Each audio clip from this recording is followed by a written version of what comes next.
क्या आपने कभी गौर किया कि आज के हिंदुस्तान की सबसे बड़ी पहचान क्या है? नहीं नहीं, वो आधार कार्ड पैन कार्ड नहीं है, वो कतार है।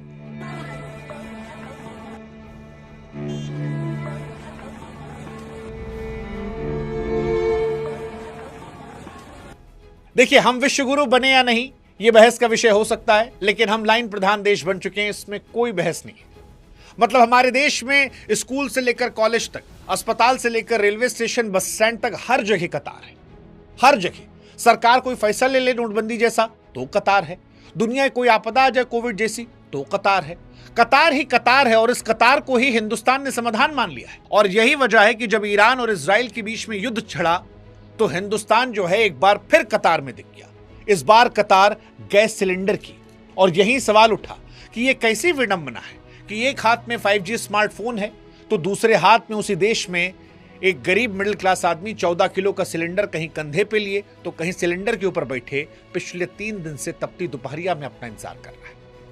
यह कैसा देश है जहां पर गैस की बुकिंग तो 1 सेकंड में हो जाती है मोबाइल में, लेकिन डिलीवरी में हफ्तों लग जाती है।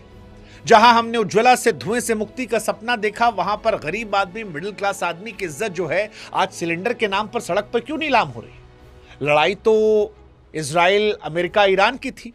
मिसाइल जो है वो तेल अवीव में गिर रही थी, लेकिन क्या उसका असली धमाका हमारे ही घर में हो रहा है? क्या दुनिया में कहीं और भी हो रहा है, या हम ये मान ले हम ही सबसे ज्यादा नुकसान हो रहा है? क्योंकि हमारे यहां तो अयोध्या में राजा राम की रसोई जो है वहां भी ताला लटक गया। हमारे लखनऊ में कुछ लोग आदिकाल में चले गए, उन्होंने कहा कि भैया ये सिलेंडर का सिस्टम है, खत्म करते हैं, वापस चूल्हा बनवाओ। चूल्हा बनेगा, लाइन में लगने बच जाएंगे। और यही सवाल उठा कि एक तरफ हम चांद पर पानी खोज रहे हैं, दूसरी तरफ 80 के दशक वाली तस्वीरें। क्या ये कतार हमारी किस्मत है या पूरी दुनिया के साथ ये हो रहा है? और अगर दुनिया के साथ हो रहा है तो क्या हमारा सिस्टम इतना कमजोर था कि 1 हफ्ते की जंग नहीं झेल पाया? या फिर हमारे देश के अंदर कुछ महान लोगों ने कालाबाजारी कर ली, और कर ली तो मोदी जी क्या कर रहे थे? वो जमाखोरों पर डंडा क्यों नहीं चला रहे? आज जो देश कतार में, हमें लगा कि इस मुसीबत को उठाते हैं और तैयारी और हकीकत का धुआं धुआं आपके सामने कर जाते हैं। तो अगले 15-20 मिनट हमको सहयोग दीजिएगा, प्यार से वीडियो सुनिएगा, फैक्चुअली आपके सामने जानकारी रखेंगे। उससे पहले गुजारिश ये है कि हमारे व्हाट्सएप चैनल से जुड़ जाइएगा। थोड़ी ताकत आप हमारी बढ़ाएंगे, थोड़ा हम आपके लिए जोर लगाएंगे, मिलकर हो सकता है देश का दोनों कुछ भला कर जाए। अब पहला सवाल कि एक तरफ हाथ में 5G फोन, दूसरी तरफ कंधे पर सिलेंडर, क्या यही है डिजिटल इंडिया? देखिए, कटाक्ष से तर अगर आज हिंदुस्तान की सड़कों का आप नजारा देखेंगे तो बस्ती से लेकर गोरखपुर तक यह सिलेंडर लूट की नहीं बल्कि जान बचाने की आपाधापी लग रही है। मतलब सिलेंडर के लिए लोग लंबी लंबी लाइन में है। कोई सिलेंडर कंधे पे घूम रहा है, कोई सिलेंडर लेके भाग रहा है, कोई सिलेंडर के ऊपर बैठ गया है, कोई सिलेंडर के लिए बेहोश हो गया है। कहीं कहीं ऐसा हो रहा है कि सिलेंडर की गाड़ी देखते आदमी टूट पड़ा है, जैसे मानो आदमी को तिनके का सहारा। गोरखपुर में गाली गलौच हो गया। कुल मिलाकर कहे तो आदमी का सब्र टूट रहा है, क्योंकि गरीब आदमी, मिडिल क्लास आदमी अपने बच्चों का भूखा चेहरा देख रहा है और फिर वो सब कुछ भूल जाता है। जिस जगह नोएडा में हम रहते हैं वहां गैस गोदामों पर सवेरे 4 बजे से भीड़ है, और इसको देखकर हमको 2016 का नोटबंदी वाला दौर याद आता है। बस फर्क इतना है कि तब जेब में पुराने नोट भारी लग रहे थे, आज कंधे पर 14.5 किलो का लोहा जो है वो खाली बोझ लग रहा है। आम आदमी अपनी दिहाड़ी छोड़कर धूप में खड़ा होकर बस एक लोहे के डिब्बे खातिर अपनी इज्जत दांव पर लगा रहा है। जहां हमारा ऑफिस है उसके पड़ोस में समोसा वाला कहा कि भैया कल से समोसा नहीं खिला पाएंगे, काहे कि जो गैस सिलेंडर है वो बहुत ज्यादा महंगा हो गया है। अब वो ये नहीं समझ पा रहा कि मोबाइल पर तो सिलेंडर का दाम सस्ता दिख रहा था, लेकिन पाने के लिए क्यों हफ्ता भर धक्का लगाना पड़ रहा है? क्यों ऐसा है कि ब्लैक मार्केटिंग का दौर जो है वो शुरू हो गया है? और फिर यही सवाल उठता है कि रील में जो भारत चमक रहा है, हकीकत में वो गैस गोदाम के बाहर अपनी इज्जत आबरू क्यों लुटा रहा है? और क्या ये दुनिया की हकीकत है या सिर्फ हमारी हकीकत है? वैसे इसके हालात हुए क्यों हैं ये समझना भी जरूरी है, क्योंकि जंग विदेश में हुई है। हमारे घर का चूल्हा क्यों बुझ रहा है? जनता तो मासूम है, भोली है, वो पूछती है कि साहब आखिर ऐसा क्या हो गया कि देश का चूल्हा ठंडा पड़ गया? क्या हमारी ताकत इतनी खोखली है कि 7 समंदर पार छिड़ी एक जंग हमारी थाली की रोटी छीन ले? तो जवाब जो है उस समुद्री रास्ते में छिपा है, जहां ईरान और इजराइल के बीच में मिसाइलें चली। इसे हॉर्मुज की जल संधि कहते हैं। हमने आपको पहले ही बताया था कि हमारा देश जितना गैस जलाता है 60% हिस्सा उन्हीं जहाजों के जरिए आता है। अब क्योंकि ईरान वाले मसले पर हमने खुलकर स्टैंड तो लिया नहीं, अब वहां पर ईरान जो है वो अपने हिसाब से मामला टाइट कर रहा है। आज एक जहाज को ईरान ने और उड़ा दिया, कई जहाज वहां खड़े हैं। तो जहाज वहां खड़े तो ना वहां से गैस आ रही है और ना यहां सप्लाई हो रही है, और इसकी बड़ी वजह से आम आदमी जो है वो परेशान हो रहा है। मिसाइल वहां गिर रही है लेकिन उसकी आंच हमारे देश में मध्यम वर्ग को जला रही है। और अब यहीं से सवाल है कि क्या अब आगे की कहानी जो है वो भगवान भरोसे है? हमारा बैकअप कहां पर है? और सवाल यह भी कि क्या जो तस्वीरें भारत में आ रही ये पूरी दुनिया की हकीकत है? क्या दुनिया भर में ऐसे गैस को लेकर मारामारी है या सिर्फ हिंदुस्तान में? तो क्या सिर्फ हिंदुस्तान लाइन में खड़ा है? इसका जवाब है नहीं। लेकिन हां, हमारे यहां की चोट ज्यादा गहरी है। यूरोप से लेकर एशिया तक वो तमाम देश जो खाड़ी देशों के तेल गैस पर निर्भर हैं, आज परेशान हैं। दक्षिण कोरिया, जापान में भी हड़कंप है, लेकिन वहां का सिस्टम हमारे जैसा लाचार नहीं। वहां सरकारों के पास महीनों का इमरजेंसी स्टॉक होता है। हमारे यहां दिक्कत यह कि हमने जनता को गैस का आदी बना दिया, पर संकट के समय की तैयारी नहीं की। अब पाकिस्तान और श्रीलंका वाला बात हम नहीं करेंगे क्योंकि वहां तो रोज का मांगने खाने का हिसाब किताब चलता है, तो उनसे तुलना नहीं करते हैं। हम तुलना उनसे करते हैं जिनको हम बता रहे थे कि हम विश्व की तीसरी सबसे बड़ी अर्थव्यवस्था बन गए हैं। अब सवाल यह है कि ये दावे के बीच में अगर एक हफ्ते के सप्लाई टूटने पर सिलेंडर की महाभारत हो गई है तो फिर क्या चिंताजनक नहीं है? हमारे पॉइंट ऑफ व्यू से, हमारी तैयारी के हिसाब से ये ग्लोबल संकट है, लेकिन भारत में इसे संभालने का तरीका फिलहाल नजर आ रहा है। दुनिया के बड़े देश इस वक्त वैकल्पिक रास्तों पर काम कर रहे हैं और हम आज भी इस बात का इंतजार कर रहे हैं कि जंग रुके और हमारे घर में चाय जो है वो गर्म हो, पड़ोस में जो हमारा दुकान वाला है वो हमको समोसा छान के दे। हालांकि इसमें सारी गलती उस युद्ध की नहीं है, सारी गलती सरकार की तैयारियों की भी नहीं है। एक खेला और है, काला बाजारी का खेला, जिसने मिडिल क्लास की बलि हमेशा चढ़ाई है। देखिए, जहां मुसीबत आती है वहां सिस्टम के गिद्ध सबसे पहले मंडराते हैं।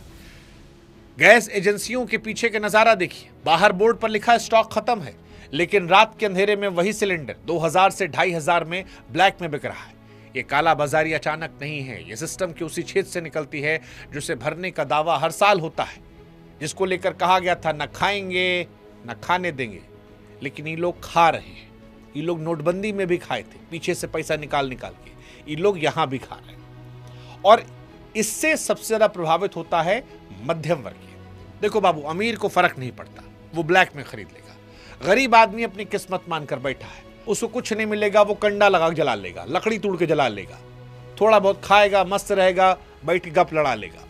लेकिन फंसता है मध्यम वर्गीय आदमी, क्योंकि मध्यम वर्गीय आदमी को अपनी इज्जत प्यारी होती है। ना तो वो कायदे से लाइन में लग पाता है और ना बिना गैस के घर पे मैगी खा के जी पाता है। उसकी इज्जत उस खाली सिलेंडर के साथ सड़क पर नीलाम हो रही है। उसको समझ नहीं आ रहा कि वो दफ्तर जाए या गैस की कतार में खड़ा हो जाए, बच्चों की फीस भरे या ब्लैक में गैस खरीदे। उन पिताओं की आंखों में देखे जो रात के 2 बजे सिलेंडर लेकर लाइन में खड़े हैं ताकि सुबह बच्चों का टिफिन बने। सवाल यह है कि आखिर सरकार का डंडा जमाखोरों पर क्यों नहीं चल रहा, जो संकट के समय चांदी काट रहे हैं और जो आपदा में अवसर तलाश के पैसा कमाना चाह रहे हैं। यह सवाल बड़ा महत्वपूर्ण है क्योंकि तस्वीरें जो आ रही हो परेशान करने वाली। जैसे लखनऊ में मिट्टी का चूल्हा जब दिखाई पड़ा तो यह सवाल उठा कि क्या डिजिटल इंडिया अब वापस एंशिएंट इंडिया में जा रहा है। लखनऊ से आया वीडियो देखिए। जो शहर अपनी नजाकत स्मार्ट सिटी के लिए जाना जाता था, आज वहां के चाय वाले और ढाबा मालिक फिर से मिट्टी की अंगीठी और लकड़ी का चूल्हा सुलगा रहे हैं। अब यह तरक्की नहीं है, यह इतिहास का उल्टा घूमना है। जिस उज्ज्वला योजना से धुएं से मुक्ति का वादा किया गया था, आज वही हाथ मजबूरी में फिर से लकड़ी और गोबर के उपले तलाश रहे हैं। सिलेंडर अब सिर्फ लोहे का खाली डब्बा दिख रहा है। गांव देहात में चूल्हे बरसों पहले ठंडे पड़ गए थे, वहां फिर से धुआं उठना परेशान करने वाला। हम 5G का जिक्र करते, लेकिन हकीकत यह है कि एक युद्ध ने हमें वापस फुकनी और कोयले वाले युग में धकेल दिया है। यह सिलेंडर की कमी से ज्यादा हमारी दूरदर्शिता, हमारी तैयारी कमी को दिखाता है और हमारे देश में काला बाजारी के करप्शन को भी एक्सपोज करता है, और इससे भगवानों नहीं बचे। हाँ, इजराइल, अमेरिका, ईरान युद्ध ने भगवान को भी नहीं बख्शा है। कतार में सिर्फ इंसान नहीं है, भगवान के रसोई पर भी ताला लगा दिया है। हाँ जी, हमारा देश वैसे कतार में रहने का आदी है। हमने पहले ही बताया कि चाहे अस्पताल हो, बस अड्डा या फिर रेलवे स्टेशन, हर जगह हम कतार में होते हैं। लेकिन कई बार भगवान के चौखट पर कतार खत्म हो जाती है, ताला लग जाता है, और यह अयोध्या में दिखाई पड़ा। अयोध्या की राम रसोई जिस नगरी के नाम पर सत्ता का सिंहासन तय होता है, आज वहां पर वो रसोई जो भक्तों को खाना खिलाती थी, वहां ताला जड़ दिया गया है और बाहर लिखा गया है ईरान इजराइल जंग के चलते रसोई बंद है। ये हमारे पूरे सिस्टम की पोल खोलता है। ये जो पोस्टर रसोई के बाहर लगाया गया है, ये गवाह है कि हम अपनी बुनियादी जरूरतों के लिए कितने लाचार हैं।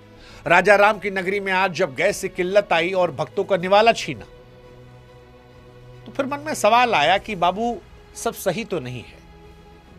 नोटबंदी के समय गुस्सा था, अब मजबूरी में बदल गया है। अब लोग चुपचाप कतार में खड़े हैं। उन्हें पता है कि इस देश में नागरिक होने का मतलब अपनी बारी का इंतजार करना होता है। जगह जगह हर कदम पे दुनिया में कहीं कुछ हो, हम कतार में हैं। सरकार फैसला ले, हम कतार में हैं। मैच देखना हो, शौक पूरा करना हो, तो हम कतार में हैं। लौंडे के एडमिशन कराना हो, कतार में। लौंडा कॉलेज जा रहा है, कतार में। बस अड्डा जाना, कतार है। रेलवे स्टेशन कतार है। और भी जहां जहां आप जानते हो, जो विषय आप जानते हो, हर जगह कतार है। और यही सवाल है कि क्या कतार में खड़े रहना भारत में पैदा होने के बाद हमारी किस्मत है? देखो, गुरु विश्वगुरु वाला सपना तब तक अधूरा है जब तक हमारे घर की दाल रोटी विदेश की जंग के गुलाम है। जब आप गैस एजेंसियों के बाहर लंबी कतार देखोगे तो आपको चमकता हुआ भारत नहीं, बल्कि वो बेबस हिंदुस्तान दिखेगा जो अपनी दिहाड़ी छोड़कर एक सिलेंडर की भीख मांग रहा है। ये लाइन सिर्फ गरीबों के लिए है। अमीरों के घरों में तो डिलीवरी अभी भी चालू है। अगर ये कालाबाजारी नहीं रुकी तो दुनिया में फजीहत तो होगी ही होगी इंसान की। आम आदमी भी जो है वो बौखला जाएगा। खाली पेट न देशभक्ति के नारे अच्छे लगते हैं, न युद्ध के बहाने। सरकार से हमारी गुजारिश है, कृपया थोड़ा सा कालाबाजारी पे रुकिए और जो 2-4 फोन ऑन लगाना है लगाइए। थोड़ा जनता को आराम दिलाइए। मतलब हमारा समोसा हमको ना मिले हमारे पड़ोस वाले के यहाँ से चल जाएगा, हम बर्दाश्त कर लेंगे, लेकिन बाकी देश में दाल रोटी पानी तो मिले। मिडिल क्लास आदमी सबसे पहले इस परेशानी को झेलता है और नियति नहीं मान लेते इस कतार को। मतलब हमें गर्व करना चाहिए कि हम हिंदुस्तानी हैं। 140 करोड़ भारतीय हमारी ताकत है, इस पर गर्व करना चाहिए। ये हमारा कमजोरी नहीं बनना चाहिए।